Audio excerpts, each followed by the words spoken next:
Whether your fantasy football team is a contender and you're looking to build it into a championship monster, or maybe you're just struggling to make the fantasy playoffs in your league, I got you covered. Here's 10 players I think you need to go buy low on right now.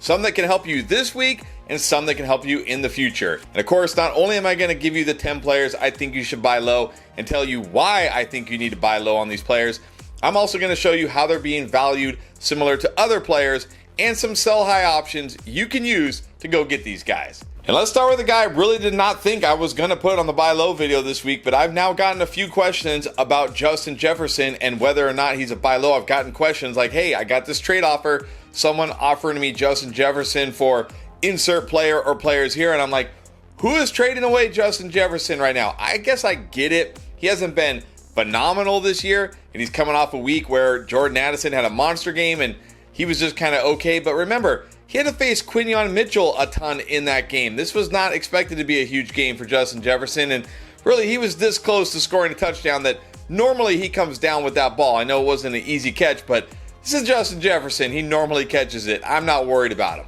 And I certainly don't think you should be worried about him either. If you look at it here in the game since Jordan Addison has returned, Justin Jefferson ranks third among all wide receivers in expected fantasy points per game at 20.2, only behind Jamar Chase and Puka Nacua. It's not like Jordan Addison has come in and completely crushed his value.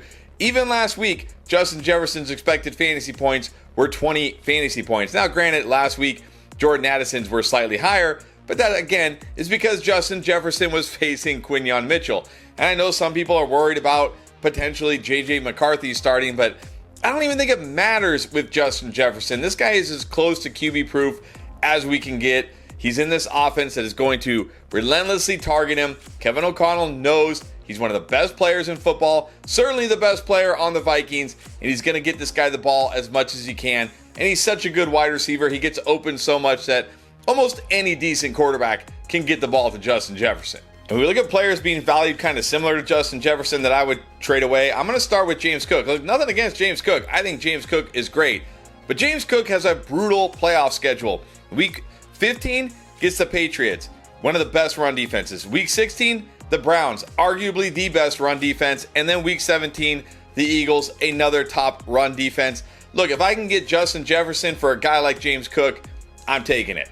And I'd also be willing to trade away a running back like Kyren Williams. Like, I'm not too worried that Blake Corum is going to, turn this into a split here, but we have seen more Corum this year than we'd like. Last week, we saw Corum getting used near the goal line. That is a huge red flag for Kyren Williams. If I can flip Kyren Williams right now to a panicked Justin Jefferson fantasy manager, I'm doing it. And then I'll say Drake London. Look, Drake London's been pretty good this year, and Drake London will probably be pretty good this year, but I'm still going to prefer Justin Jefferson here. If somebody is panicked about Justin Jefferson and is willing to trade me Justin Jefferson for my Drake London, yeah, I am definitely going to take that. All right, now let's move down a little bit to a couple running backs that I have talked about recently, but I'm going to talk about them again because I think they are great buy lows still, and that is Derrick Henry and Bucky Irving. Let's start with Derrick Henry. I talked about him on last week's buy low video, but I think there is still a window here, although for I don't know how much longer because the Ravens do return from bye this week, but he has not been good.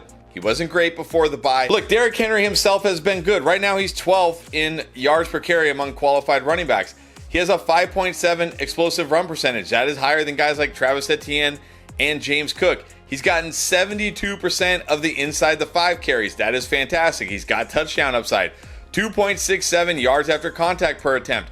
I mean, we're talking, again, better than guys like Devon Achane, Travis Etienne, J.K. Dobbins, who I'm going to talk about later, DeAndre Swift, who's kind of coming on here. He also has 2.32 yards before contact per attempt. Again, better than guys like David Montgomery, James Cook, Omarion Hampton. Like, Derrick Henry himself has been good this year. This situation has just been bad. But it's going to start getting better. First of all, we know Lamar coming back after the bye here. He's going to play in week 8, more than likely. The defense is going to get healthier. And when all that happens, the Ravens are going to start winning games again, and that is going to benefit Derrick Henry. Not to mention, I'm not sure if you've heard Pierre say it, but Derrick Henry and the Ravens have a fantastic rest of the season schedule.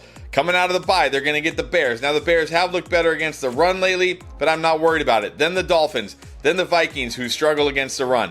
Okay, the Browns are a tough run defense. Then the Jets, doesn't scare me. Then the Bengals, the Steelers, The Bengals again. I mean, weeks 13, 14, 15, he might be the highest scoring running backs. Okay, then in week 16 and week 17, he does finish with 2 tough matchups against the Patriots and the Packers. But it's okay because he's carried you to that point by then. This is a great time to go buy low on Derrick Henry before he has a big game and the window slams shut. And then when we look at Bucky Irving prior to that injury, he was 6th among all running backs in expected fantasy points per game. He hasn't scored like a number 6 running back, but that's because his efficiency has plummeted compared to last year. But remember, the Bucs were down a bunch of offensive linemen. Tristan Wirfs didn't come back until week 5, I think, and I think that was the last game Bucky Irving even played. Luke Gadecki, their other good offensive lineman, was dealing with a foot injury earlier in the season. Now he's on IR. He should be coming back hopefully before the end of the season, if not sooner. And the rest of the offensive line is going to get healthier here as the season goes on. That is going to help Bucky Irving. This is a guy that was getting unbelievable usage prior to his injury, and when he comes back, he's going to slot in as the RB1. Now, I will say this is a guy, if you need to score points right now, you probably don't want to go trade for him. I mean, sure, he could return in week 8, but it doesn't really make a lot of sense because then the team has a bye in week 9. But he should be back week 10 at the latest here. So if you can go 2 more games without Bucky Irving, this is a great buy low opportunity.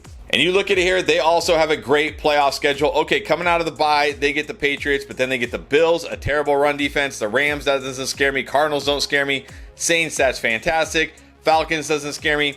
Panthers in week 16, and then the Dolphins in week 17. I mean, Falcons, Panthers, Dolphins in the fantasy playoffs. Bucky Irving could once again be helping teams win fantasy championships in 2025. And when we look at players being valued similarly or above them, again, I'm going to say Kyren Williams, yeah, give me either of these guys. Ashton Jeanty, look, he's stuck in a terrible situation here. If I can still trade Ashton Jeanty for one of these guys, I'm going to do it. I will also trade Drake London. Again, if I'm deep at wide receiver and I need running back help, I feel like Drake London's very fair for these guys. But if I'm deep at wide receiver and I need running back help, sure, I will do it. And then I'm going to say again, you know Cam Skattebo is my boy. I know he scored a touchdown this week, but come on, he's in this Giants offense behind this Giants offensive line. I don't think Cam Skattebo is going to be as good as these guys rest of the season. If I can sell Cam Skattebo high now for these guys, I'm going to do it.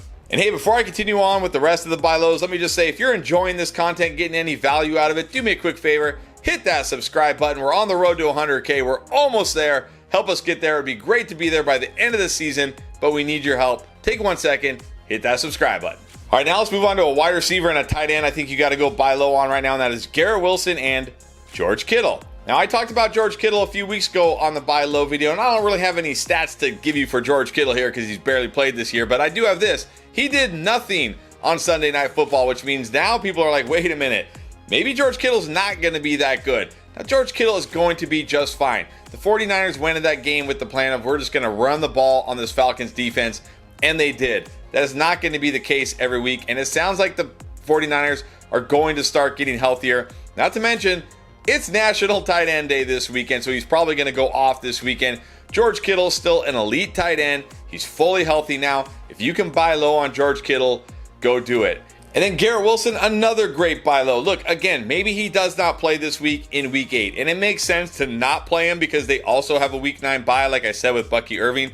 But if you can wait 2 weeks for Garrett Wilson, I would absolutely do it. This guy right now, even despite being stuck in that Jets offense, 14th among all wide receivers in expected fantasy points per game, leads all wide receivers, all pass catchers in first read percentage here. Garrett Wilson is the Jets offense. And look, maybe we're going to get Tyrod Taylor rest of the season. I mean, we don't know at the time I'm recording this. They haven't said for sure if it's going to be Tyrod or Fields here in week 8. But after what we've seen so far, it wouldn't shock me if it's Tyrod Taylor. Tyrod Taylor is serviceable, especially for a wide receiver like Garrett Wilson, who is getting all the targets and is basically the entire offense. I think this is a great time to go buy low on Garrett Wilson, again, if you don't need him potentially for the next 2 weeks. And when we look at players around him that I would trade away, I'm going to say Davante Adams, coming off a monster game where he scored 3 touchdowns but only had like 30 receiving yards in that game. Puka probably going to be back after the bye. Look, Adams will be fine rest of the season, but Garrett Wilson will be better in my opinion. And then George Pickens. I think this is a great time to sell high on George Pickens if you still can. Only 6 targets last week with CD back. Look, look, I'm not out on Pickens. I don't think Pickens is going to be bad or anything, but we're talking about the number 2 wide receiver versus the unquestioned number 1 wide receiver who was playing great before that Broncos game and that knee injury. Give me Garrett Wilson here. All right, now let's move down to some guys that are going to be a little bit easier to attain if you're like looking for some lower hanging fruit that can actually help you. And I got 1 running back, 1 wide receiver. That's J.K. Dobbins and T. Higgins. Now, I've talked about J.K. Dobbins a couple times this year as a buy low, but I think the window is back open. He's had 2 kind of down games here, but it's not that Dobbins has been bad. It's just the use, like, I guess, whatever the game script or whatever has been bad here. You look at it, J.K. Dobbins right now, 13th among all running backs in yards per carry, 7.6% explosive run rate. I mean, that's ahead of guys, some good players here like Derrick Henry, who I talked about, James Cook, Omarion Hampton, good players. Also, he's gotten, 71% of the carries inside the 5, so he always has touchdown upside here. 2.33 yards after contact per attempt, 2.65 yards before contact per attempt. J.K. Dobbins has been good, and I got to think the Broncos are going to get back to doing what they do, which is lean on the defense, run the football more. Now, look, J.K. Dobbins isn't ever going to be an RB1 for fantasy, but you don't need him to be an RB1. If you're looking for a solid RB2 with weekly upside, I really like J.K. Dobbins. And then I don't think people have caught up to T. Higgins with Joe Flacco yet. Like, I think there's still a lot of skepticism. I know he's coming off a big game, so maybe the person in your league thinks, hey, this is a good sell high opportunity on T. Higgins, but I disagree. I think it's a good buy low if you can, because his value still hasn't really gone up the way it should have. You look at it in the 2 games with Joe Flacco, he's the wide receiver 19 in expected fantasy games with 15 points. That is very solid. That's a solid wide receiver 2, and we know he has upside to be even more. And look, this week, assuming Sauce Gardner plays, he might have a great game. This is a great schematic matchup for him, and if Sauce plays, he's probably going to be shadowing Jamar Chase, which means T is going to have another big game. So go buy low on him now before he has another big game, and then people maybe do say like, hey, maybe I shouldn't sell high on this guy. And when we look at players being valued, slightly above or around these guys, I mean, Alvin Kamara, really? Okay, look, Alvin Kamara, Kendra Miller out for the season, ACL. Maybe someone could tell themselves, hey, he's a workhorse running back now. Go ahead. I don't even think it matters. Flip Alvin Kamara for these guys. Same with Chase Brown. Coming off a nice game, 100 yards. Maybe somebody is buying back into him. I'll take either of these players. And same thing with Jaylen Warren or Rico Dowdle. Honestly, I mean, Rico Dowdle now in a split with Chuba. If someone still believes, sure. But Jaylen Warren especially, coming off a huge game against the Bengals. I'm not chasing that. Go ahead, give me these guys instead. All right, now let's move down to some even lower hanging fruit. If you need some wide receiver help, I got a guy who can help you right now, and maybe a guy that can help you right now. That's Stefon Diggs and Ricky Pearsall. Obviously, Stefon Diggs can help you right now. Stefon Diggs over the last 4 games has been really, really good. You look at it over the last 4 games right now, he's the wide receiver 32 in expected fantasy points per game with a first read percentage of 33.3%. And he's had 3 really nice games in there. He's getting the targets. Drake May looks fantastic. He's a clear wide receiver 1 in this offense here, but I don't feel like people are really valuing him the way they should be. Granted, no, this guy's not going to win you your league. He's not going to be a wide receiver 1 rest of the season, but he can be a set and forget wide receiver 2 with upside, or even a wide receiver 3 flex with major upside there. Go buy low. And then Ricky Pearsall, before the injury, was the wide receiver 16 in expected fantasy points per game. Like, Kendrick Bourne, not the answer. I don't think Juwan Jennings is the answer. If he can get healthy and play, hopefully soon, hopefully this week, it sounds like maybe he could play this week. I think this is a great time to go buy low on Ricky Pearsall. Sounds like Brock Purdy's going to be healthy. I mean, sounds like they're going to have the band back together pretty soon in San Francisco. And even still, the offense has been pretty good here. And you know what? Even with the defense struggling, the defense has been pretty good. So I'll take a chance on Ricky Pearsall, especially with how cheap these guys are in your fantasy leagues right now. I mean, you look at it, players being valued around them. I mean, if somebody still believes in Travion Henderson or Chuba Hubbard, sure, go ahead. Give me Diggs, give me Pearsall. Same with Tony Pollard. He's been stuck in a split the last 2 weeks with Spears, and I don't really want any part of that offense. And look, if you got Travis Kelce and maybe you have another good tight end that you can play, take a chance, sell high on Travis Kelce. Last week, with Rashee Rice back, only 3 targets. I don't think it's going to get better for Travis Kelce. I think this is a great time to sell high. And then finally, I got one more player, a tight end. If you're looking for like, hey, you need a good tight end that you can get for almost nothing, go buy low on Harold Fannin. I know he didn't have a huge game last week like we thought against the Dolphins, but you look at it here, Harold Fannin right now, he's the tight end 6 in expected fantasy points per game.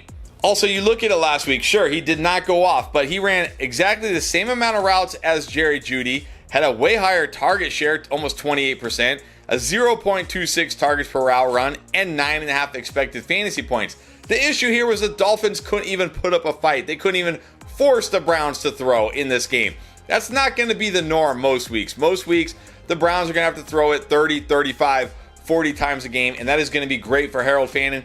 Even if David Njoku comes back, I still want Harold Fannin. And honestly, he's basically free. You can get this guy for almost nothing right now, especially coming off a down game. So if you have somebody on your bench, maybe a handcuff running back, and the person with Fannin has the lead back for that handcuff, or maybe you have like one of those dice roll, wide receivers that could do something down the stretch, but probably won't. Go see if that'll be enough to go get yourself Harold Fannin. I think he could be a set and forget tight end rest of the way. But you definitely need to make sure you stay tuned to Fantasy Endgame this week. We got all the content to help you dominate. You can find it in our playlist right here.